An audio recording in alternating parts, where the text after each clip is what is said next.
little story about a Friday night. Buck wild, cause your desk. My whole thing is, bruh, how you could be this old and your booty be dirty?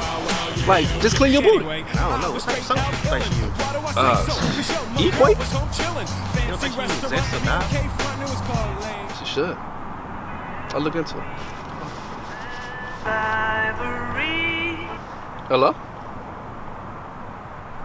Yeah, babe. Really? What? Talk about that ringtone you got. What's wrong with my ringtone, man? What is that? It's ebony and ivory.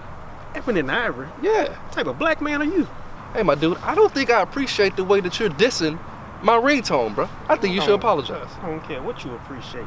I would never have that ringtone on my phone. Oh! See, all that stuff you talking? It's like mad disrespectful. But because you may not be raised right, I'm gonna give you a minute to apologize. What you doing, playing Tweet? Apologize till you get a black man's ringtone. What the hell you doing with that hand?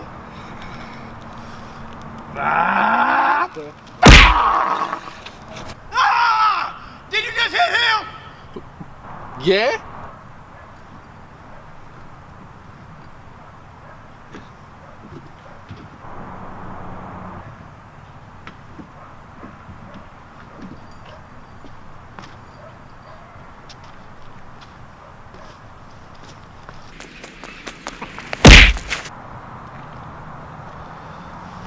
For justice.